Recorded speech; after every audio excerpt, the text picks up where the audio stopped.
Hey everybody, Chris Sands with Profi 2020 Dental CPAs, and we are delighted today to have a special guest to talk to us about one of the most frequent questions we get from all of our dental practices, and that is on the topic of health insurance and other employee benefits.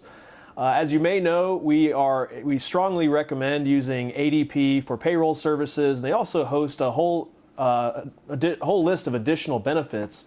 One of those is health insurance, and whether you do that through a company like ADP or you do it individually, you have to work with someone and start to know the marketplace. And the marketplace has changed so much, really in the last decade, that it's one of the most confusing things that we as business owners have to deal with. And we know we get a lot of questions. So I have today with us Tripp Brown with Gallagher Insurance Services, and specifically Tripp works a lot with ADP and their Total Source solutions. And they were kind enough to say they would come in and answer a few questions for us and hopefully provide you guys with a lot of value. So Tripp, thank you very much for joining us. Say hi to all the dentists out there in our world. Yeah, thank you for having me. Thank you. So Tripp, let's start with, I got the question just this week, come in Monday morning, and I have an email in my inbox, and it's from an orthodontist, one location. I think including him, there are maybe 6 employees. Plus he wanted health insurance for his wife and his kids, his family. Whether he was a client through ADP or ADP Total Source or just on an individual basis, can you speak to the options and maybe the differences between what the healthcare options are for a smaller business like that, all the way to a business that has a size maybe over 50 employees where they're required to offer health insurance? And just talk to us about that. Absolutely. So, in my opinion, I think one of the most difficult times relative to health insurance is really the example that you gave, right? Somebody that maybe has an individual policy, the practice is now at a size where, employees are starting to want, some type of group health insurance policy. So, there are a variety of different avenues.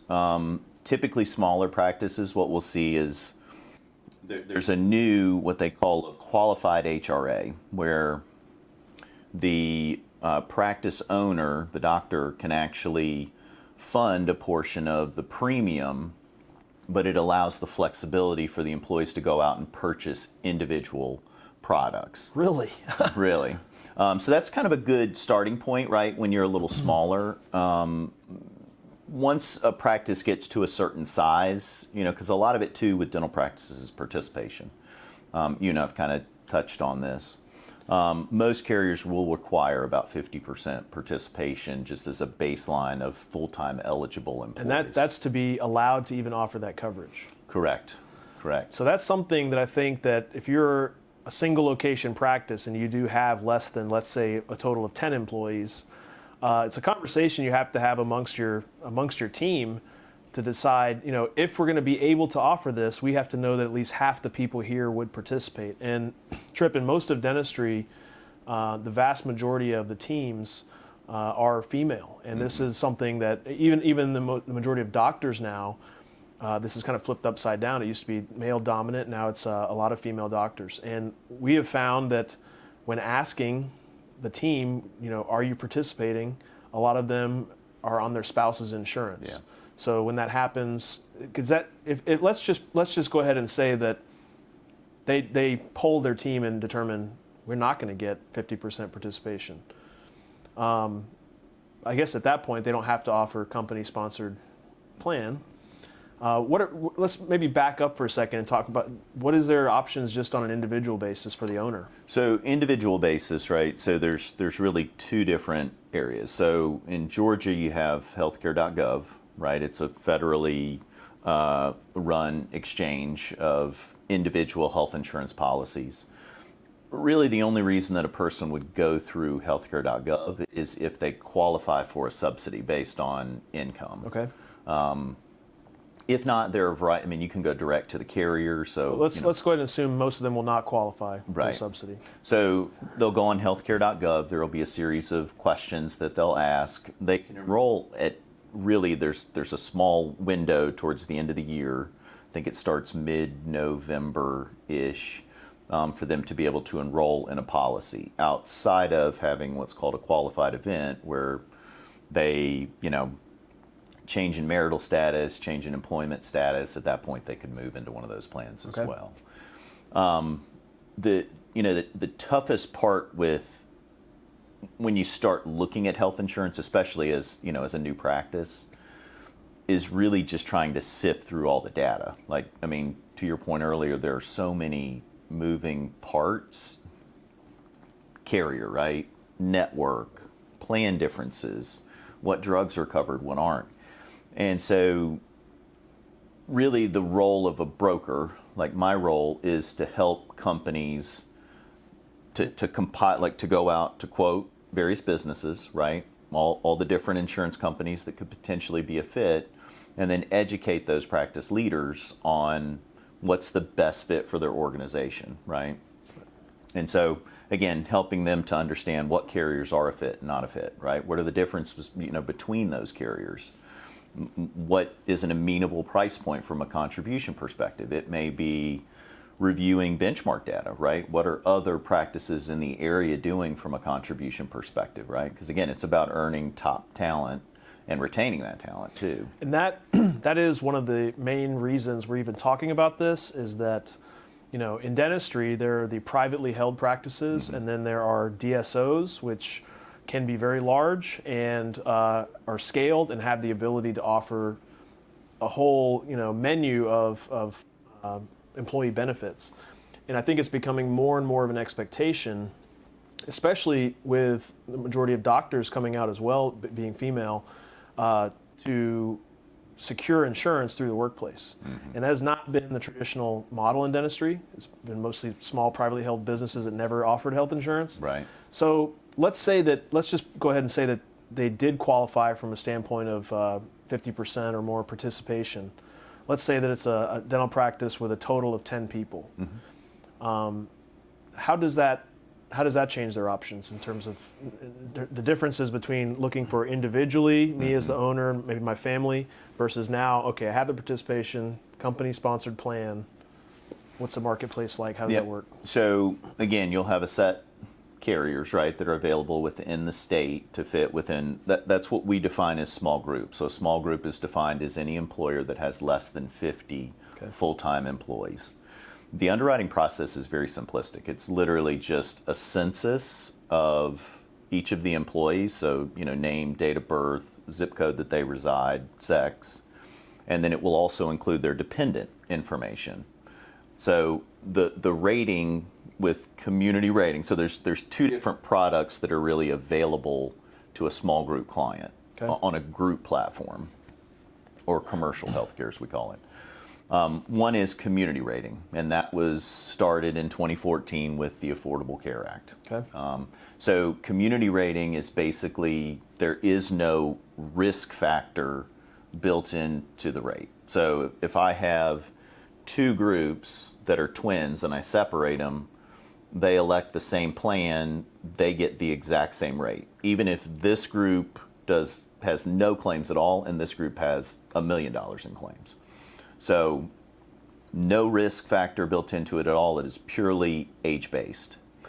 At renewal, the renewal is actually just based on what the performance of the community, right? The carrier holistically, and then there is an individual client denominator that will either increase or decrease the renewal just based on average age. So if the average age goes up, the risk profile goes up, so does the cost. Other direction, small or down. The other product, which has been incredibly popular or really growing in popularity, is what we call level funding. Okay, so that was a new term to me, and I was kind of trained to be an insurance underwriter originally. Pooling and law of large numbers and all that, but this level funding caught me by surprise. So if you don't mind, explain what the different types you see out there, including this level funding. Absolutely. So the first products at community rating is what we call fully insured. Okay, so the carrier owns the full risk of the performance of that group. When a company moves to level funding, the risk profile shifts away from the carrier and more onto the employer. Okay. Now it's a risk versus reward scenario, so there is a performance component now built into that rate. Okay, so every group, without getting too into the weeds, has what's called a loss ratio. And a loss ratio is just the premiums that they pay in versus the claims that the carrier pays out. Right. Okay, for small group, you're looking at about an 80% loss ratio. So for every dollar they pay in premium, the carrier doesn't want to pay out any more than 80 cents on that dollar, okay. right? With level funding, the carrier is, again, shifting the risk more onto the employer. So when you're looking at level funding, typically you're going to see a cost reduction versus fully insured. Okay, I've seen it as much as 40%.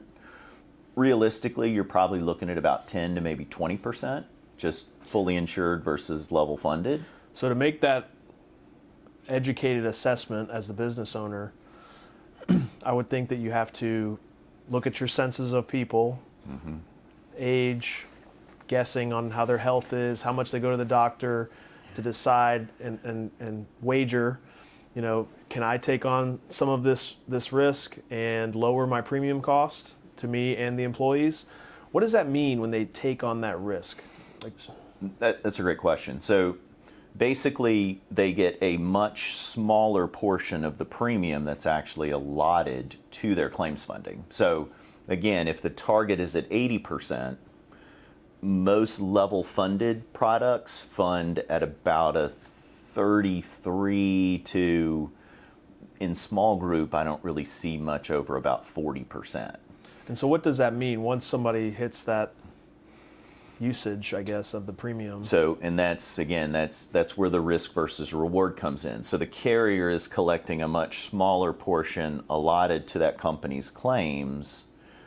So it puts more onus on the employer, because most groups don't run at a 30 or 40% loss ratio. I mean, that, most again are going to be in that 80 to 90 range. So what happens is that, again, it's very aggressive upfront on the pricing, but it does typically lead to, especially first year and second year renewals, at a much higher rate than you'll see in community. So just generically speaking, in your mind, when does level funding, at what number of employees, size of a group, is level funding in the realm of you should consider it, and when should it never be considered? Because I'm listening to you learning that for the first time, and I'm thinking small practice, 6 to 10 employees, level funding is not ever going to happen. So here's where it gets a little tricky. Just from a risk perspective, right? It's really a matter of it's really a matter of how risk averse that practice leader is. And what I mean by that is, being small group, if I'm in a small group, I've always got the security blanket of community rating, right? So again, if I'm doing $1 million in claims and I get a 200%, renewal and level funded, I've always got the fallback. I always can move to community rating. And so you'll find that a lot of business owners that, again, don't necessarily look at the big impact of, having to switch carriers every year and, different plans and, the impact to my employees. And of course, the education piece there, they'll move from carrier to carrier to carrier to carrier, right? Because it reduces the cost. To specifically answer your question, I really feel like level funding's been around for 25 years. I mean, as long as I've been in the business. It was never intended for the small group market. I mean, it's really a segment for groups that are growing to where they may potentially, make a leap into the deep end with true partially self-funding. Okay. Typically, when a company has 70 or so employees enrolled in the plan, I mean, some brokers may say 50. I mean, it may be a viable option, because at that point you're going to have an idea based on your renewals of how you're performing, and you've got enough of a head count to be able to spread that risk a little bit, but Okay. really 70 plus. Okay. All right. So how do things change in both the laws, what the requirements, as well as the options to choose from when you have over the 50 employees? So requirements are pretty significant. Small group, there really isn't much outside of whatever the carrier guidelines are from an underwriting perspective, right? Participation, Again, the requirements of, demographics, how many employees live within the state, outside of the state. When you get over 50 is when the Affordable Care Act kicks in, what we call pay or play. And there are some pretty significant guidelines for employers to follow. So they need to offer a plan. If they do not, then they'll face a penalty A, which is the more sizable. It is, I believe, $2,700. So the first 30 employees do not count against you, and I believe it's $2,700 for each employee after that. It's either 2,700 or 33. I'll look it up in the ballpark of $3,000. Exactly. And that's a tax penalty. So again, it's not a tax deductible, line item like health insurance or any other expensive business. It's working the other way against you. It is big time. So if they do offer a plan, a qualified plan, then they still have to offer a plan that meets affordability. So an employee cannot incur more than 9.78% of either their hourly rate of pay or their W-2 wages. You're the first person that has explained that clearly to me. Yes. Oh, cool. I'm going to remember that now. We've got it on tape. So, that's really and that number does change each year, that percentage. Okay. There's some other factors too when you're talking not so much about dental practices, but restaurant, hospitality, where you've got a lot of variable hourly employees. Right. So you can also, those employers are going to want to create what's called a look back period. Okay. Because in the eyes of the IRS, they're just going to look at how many hours does that employee have, and then were they offered benefits, and then again, were those benefits affordable? So what a look-back period does is, if I'm looking at, again, a restaurant as an example, I may have an employee that works 40 hours one week but works 10 the next, right? And it just jumps up and down. Well, I don't want to have to offer them benefits 1 month and then turn them off the benefits and then add them back on. So the look-back period eliminates that liability for an employer. Okay. So they'll set whatever time frame they want, 6, 9, 12 months. So when they hire an employee, if traditionally employees that fall within that class are not full-time, they don't have to offer that employee benefits. Okay. Then whatever the length of the look-back period is, again, let's say it's 9 months, after they've been employed for 9 months, they will look back. If they've worked over 30 hours, then they have to offer them benefits for at least that same time frame. Okay. So for at least 9 months. All right. Let's take a step back and talk about what are the options. I get this question a lot. Mm-hmm. What are the options for me as a business owner when I know I'm going to offer health insurance? Mm-hmm. I don't know what I'm going to contribute or pay for on behalf of my employees. Are there certain laws or requirements on that? Mm-hmm. Are there different options? Like, can you pay for a percentage of the premium? Mm-hmm. Can you pay a fixed dollar amount toward premium? And talk about, I know some of the laws or requirements have to be on you. Once you have a company-sponsored plan, I understand you cannot discriminate. It must be offered roughly the same to everyone. So just speak to some of that. Yeah, no. So let's start with the contribution aspect. So you can do both a percentage or a flat dollar amount. The carriers typically do have minimum requirements, 50% of your lowest cost plan that you offer. Okay. So again, we touched on the Affordable Care Act. So for companies that are over 50, right, again, the 9.78%, and they only have to offer one plan that meets that criteria. So if they don't have anybody enrolling in it, it's fine. Okay. In regards to I caught it, yeah. But that's important. You only have to offer the plan. If nobody has to be enrolled in it. Yeah, you just have to offer it, right? Okay. And so again, that will correlate with And these plans all get structured differently, like whether they are either a PPO plan or a high deductible plan, mm-hmm. point of service plan, where high deductible where they may take on more of the risk themselves as the employee. You can choose how you structure those to meet this 9.78% requirement? Absolutely. Okay. Yeah, absolutely. We'll have clients that will literally just add a plan into the portfolio just to ensure that they meet that affordability guideline. I mean, there's an immense amount of value now I can see in working with the broker to explain all that, show us how it's structured to fit the requirement, and then... Yeah, and to go back to your question about can you have different contributions to different employees within the organization? You can.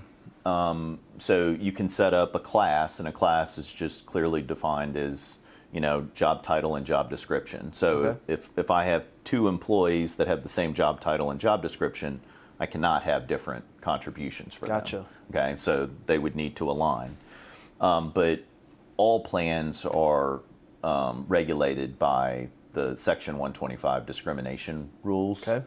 So really, in a nutshell, anybody that's an owner, 2% or greater, highly comped, and I believe that's 142,000. So pretty much all of our associate doctors. Right. Yep.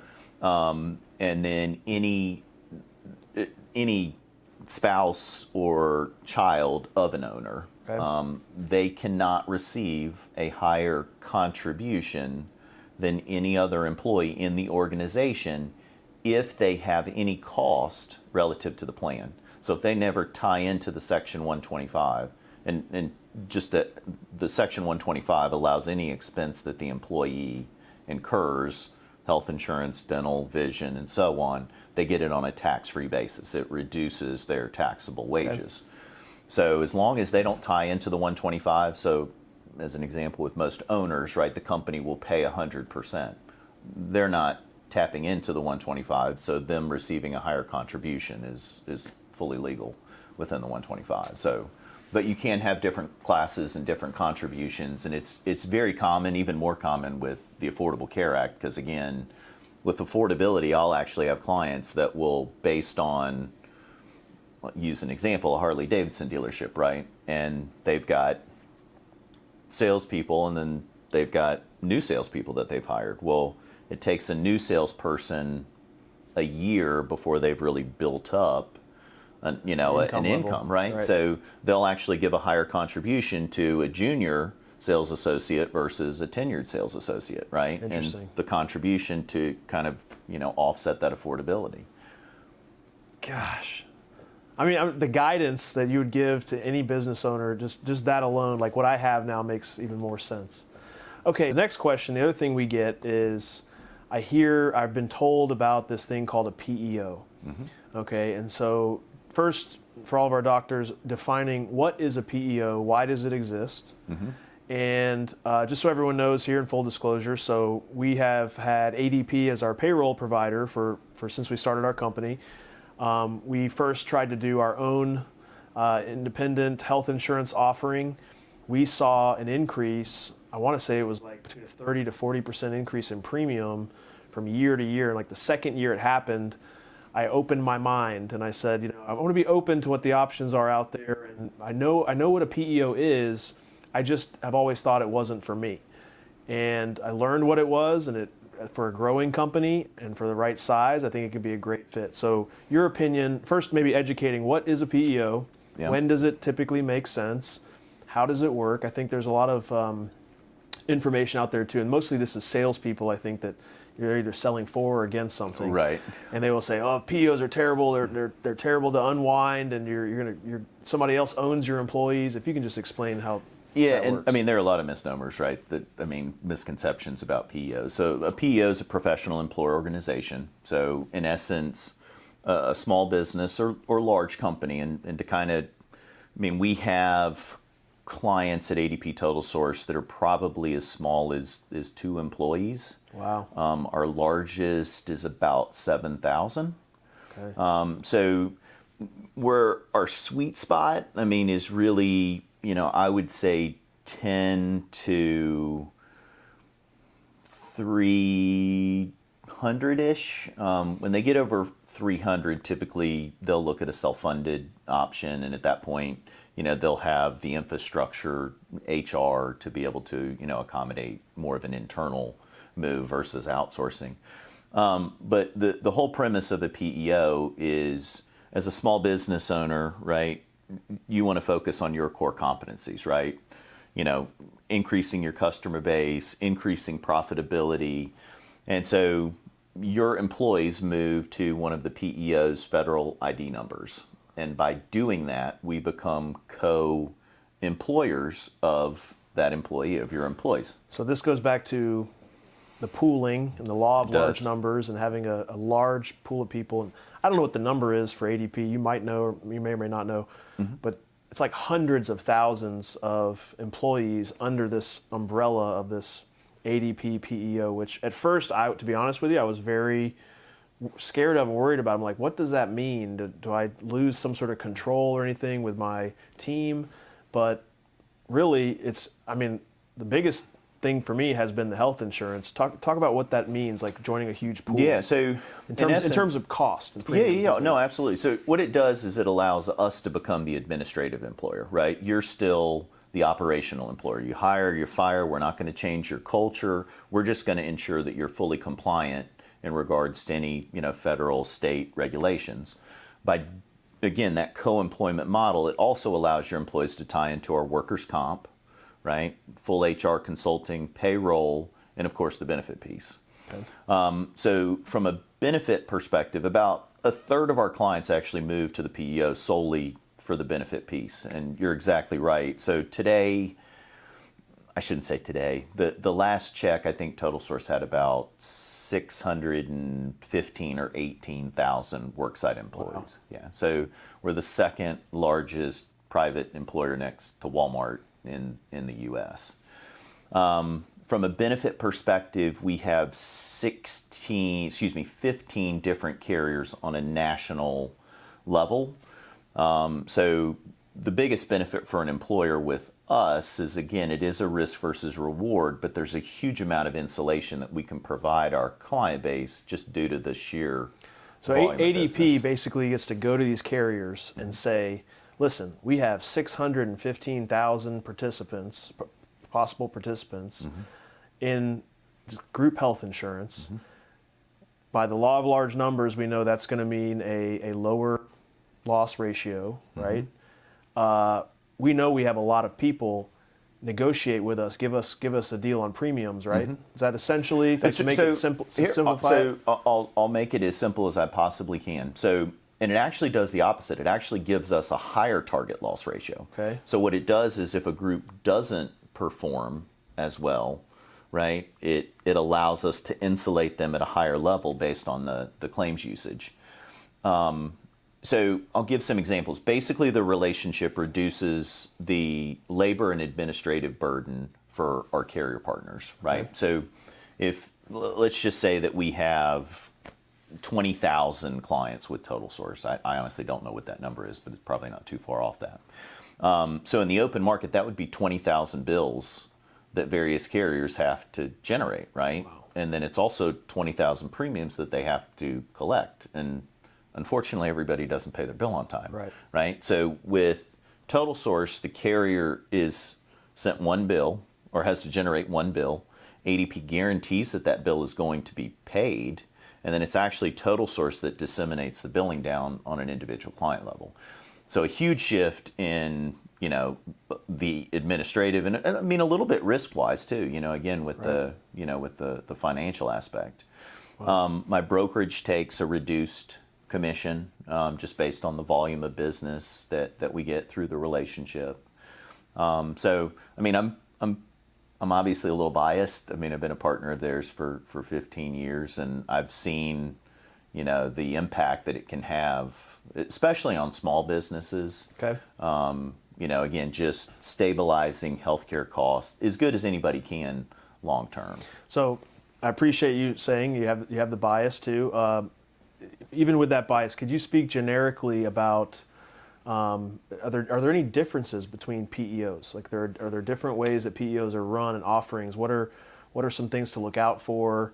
What are some things to look for? What should they investigate? Yeah, absolutely. So, and I'll just kind of start from a benefit aspect. So most of your smaller PEOs, maybe state, multiple, just a handful of states that they actually operate in, most of them will actually work through brokers for referrals. And so they'll handle the administrative aspect, billing, service, but it's no different than, any business just going through a broker direct to a carrier.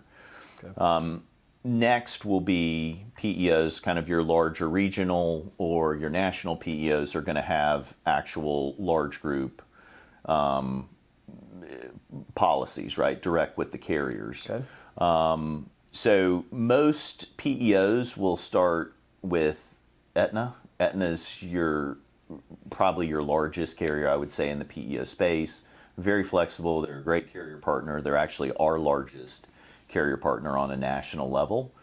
As PEOs start to grow, they do have different methodologies. Some are self-funded, some are fully insured. If they're self-funded, they can set the rate anywhere that they want. One of our biggest competitors actually subsidizes a large portion of their health costs, Okay. but their admin fees are double, right? So what happens is that when we actually weigh in a competitive situation, when you weigh the benefits and the admin together, we're usually far more competitive.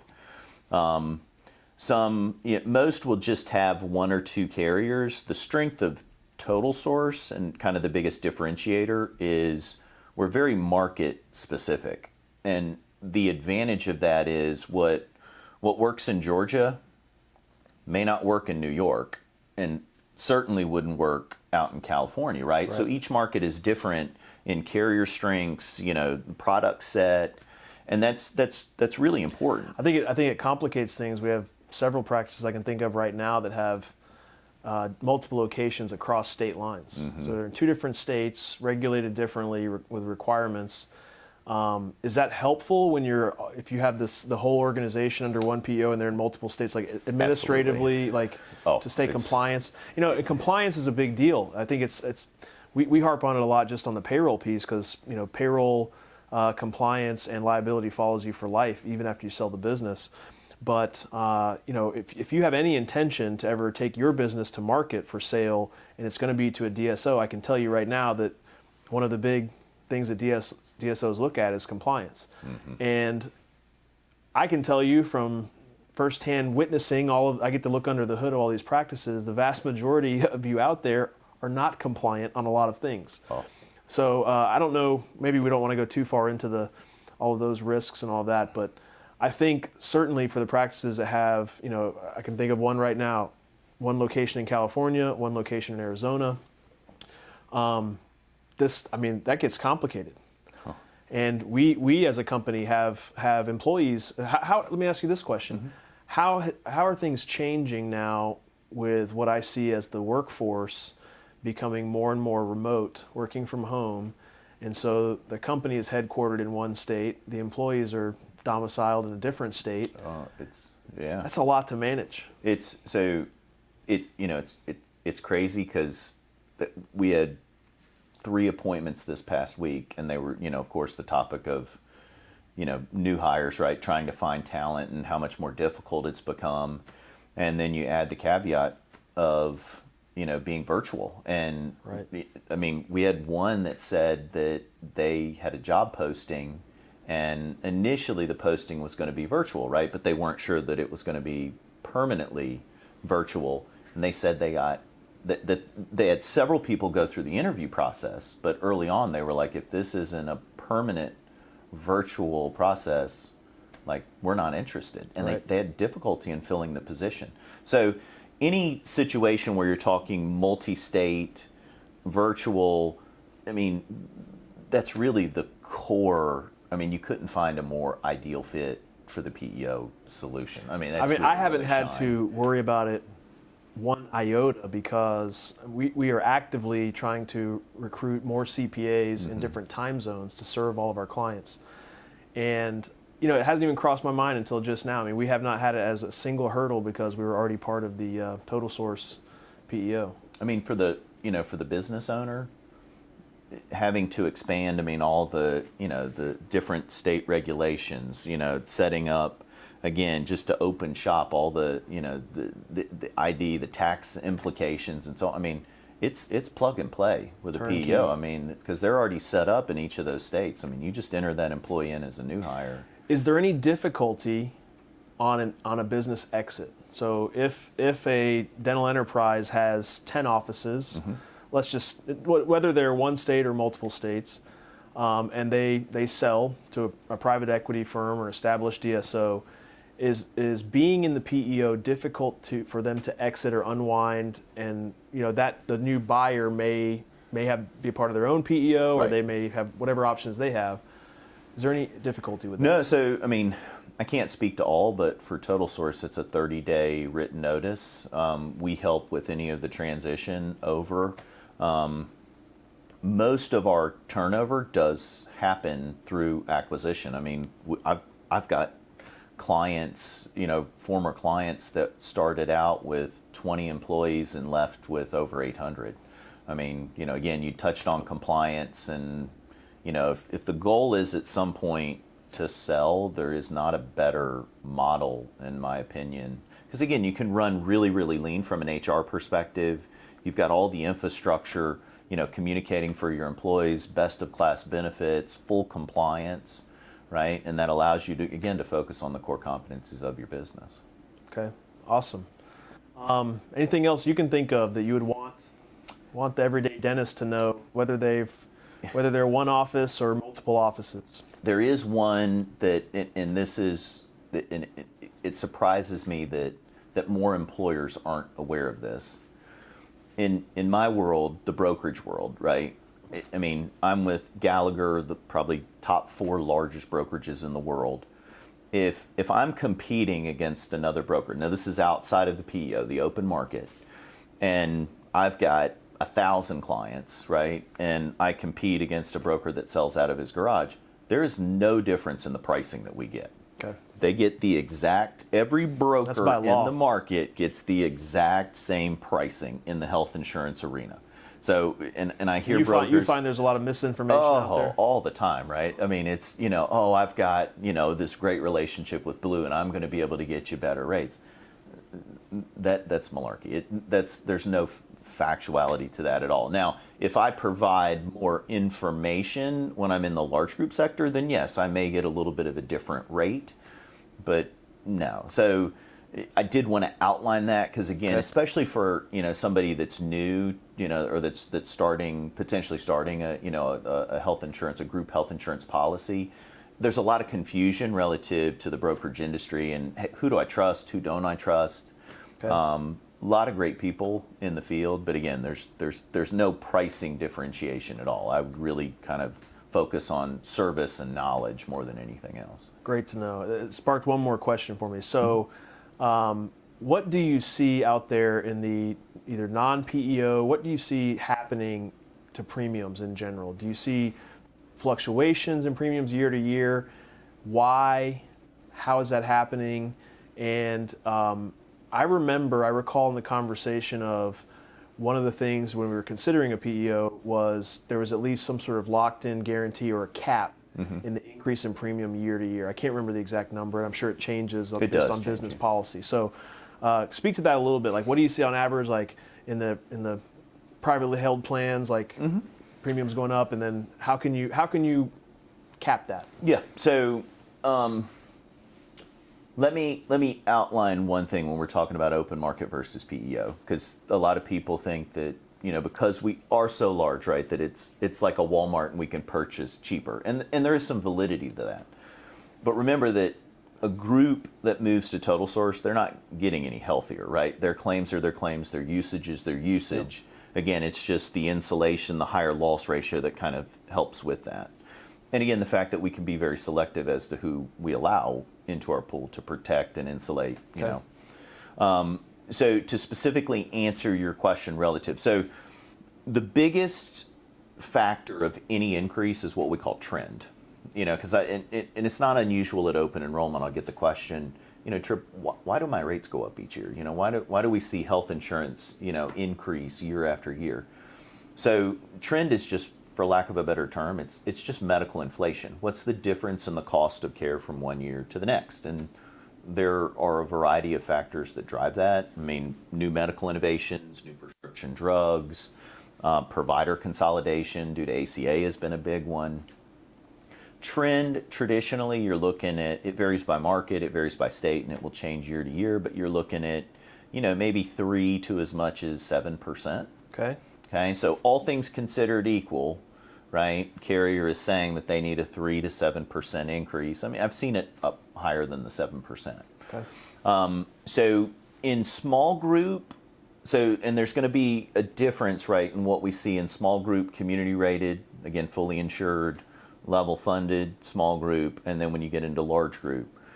So community rated this past year, you're probably looking low double digits, 12%-ish on average across, large group, I would say that you're probably just a little bit below that, maybe 11%. Your level funded, it's going to be high teens, maybe even low 20s, depending on the carrier and the market. Okay. So again, there is a big difference. Now, this past year was a very unique year for obvious reasons with COVID, and it had it really created a big shift in my world, because when COVID hit about first of the year 2020, there was kind of this big question mark. I mean, what's the impact going to be on healthcare spending and health insurance increases? And a unique thing happened as states started to quarantine. We actually saw a big reduction in claim spending. I mean, I read about that. It was huge. So, and that wasn't just specific to Total Source; it was in the open market. All insurance carriers, yeah. Mm-hmm. And so there was this big question of how do we manage that, because all carriers are bound by certain profit margins. So in the small group, they can't be more profitable than that 80%. In large group, it's 85%. Well, they saw a huge dip, and so a lot of your carriers started to give mid-year rebates, and we saw a little bit of a reduction relative to renewals. But there was this balance or slippery slope where carriers were saying, we understand that usage is going down, right? Because again, people don't have access to healthcare at the moment, or usage. But what happens as states start to open up, right? We're going to see usage creep back up, and it may actually, creep up more than it was before, right? I haven't been to the doctor in 8 months. Pent-up demand, or whatever. Exactly. Yeah. And so, the carriers were trying to figure out, well, does that mean that we should actually increase, the renewal, like have renewals a little higher to, bake in for a trend factor and the expected usage? And they're still trying to find that balance. I mean, we're still kind of, I would say, 3/4 of the way through that. And then, of course, who knows with the Delta variant and everything. So from an actuarial perspective, it's been a pretty difficult road. Unique times, unexpected. Incredible. Right, we're going to learn from it. Okay. Well, Tripp, I can't thank you enough for coming here to share with us some of this information. I know for some of you, your eyes might be crossed, but if you listen this far, it's probably because this is of significant interest to you from a financial standpoint, from a retention standpoint of your team. I think that's the thing that we're all concerned about, is retaining our great talent and offering great benefits to keep them with us. It's one thing to work very hard to build a great team. It's another thing to keep a great team. If you would like any more information, please feel free to reach out to us. I always say I try to surround myself with a great team of people here at Profi, but also a great team of other sources that can help us outside of that. So we have one point of contact with ADP. If you're with ADP, or if you have an interest in speaking to someone there, we can put you in touch with our point of contact, Lindsay Rowell. And she controls all of the other relationships and has some great partners such as Tripp Brown here. And I had no idea until meeting you in person today, Tripp.